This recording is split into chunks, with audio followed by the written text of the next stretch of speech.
Hi అండి. ఇవాల్టి వీడియోలో ఎప్పుడు చేసే సేమియా పాయసం కాకుండా ఈసారి హెల్తీగా అలానే కొత్తగా ఓట్స్ పాయసం అయితే ప్రిపేర్ చేసేద్దాం పదండి. ఓట్స్లో ఫైబర్ అనేది అధికంగా ఉంటుంది కాబట్టి ఓట్స్ని మన డైట్లో తరచూ తీసుకోవడం వల్ల చాలా హెల్త్ బెనిఫిట్స్ అయితే ఉంటాయండి. ఇంకా ఆలస్యం చేయకుండా ఓట్స్ పాయసం ఎలా చేయాలో చూసేద్దాం పదండి. ముందుగా స్టవ్ ఆన్ చేసుకొని ప్యాన్ పెట్టుకొని ప్యాన్ హీట్ అయిన తర్వాత ఒక 1 టేబుల్ స్పూన్ వరకు మనమైతే నెయ్యి అయితే వేసుకోవాలండి. నెయ్యి కరిగిన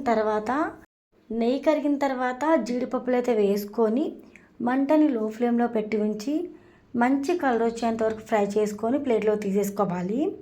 ఇప్పుడు అదే ప్యాన్లో మనకి నెయ్యి అయితే ఉంటుంది.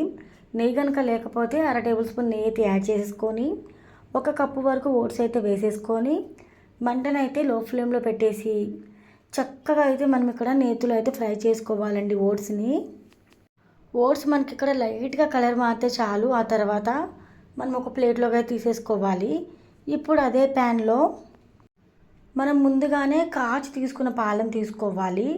పాలు మనము హై ఫ్లేమ్లో కాకుండా లో ఫ్లేమ్లో పెట్టి ఉంచి 3-4 పొంగులు వచ్చేంత వరకు చక్కగా అయితే పాలైతే మరిగించుకుంటే కనుక మనకి పైన అయితే మనకి మీగడ అనేది ఎక్కువగా వస్తుందండి. క్రీమీగా అవుతాయి పాలైతే.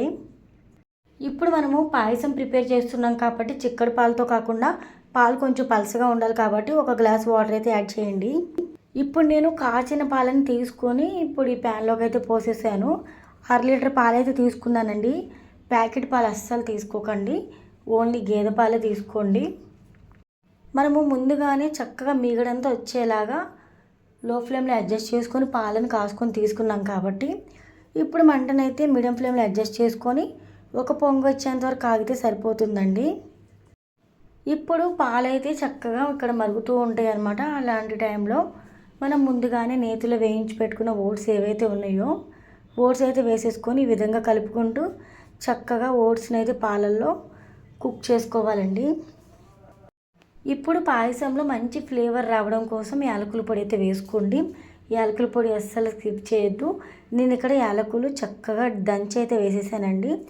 ఆ తర్వాత ఏ కప్పుతో అయితే ఓట్స్ తీసుకుంటామో అదే కప్పుతో 1 కప్పు వరకు పంచదార తీసుకొని సరిపోతుంది.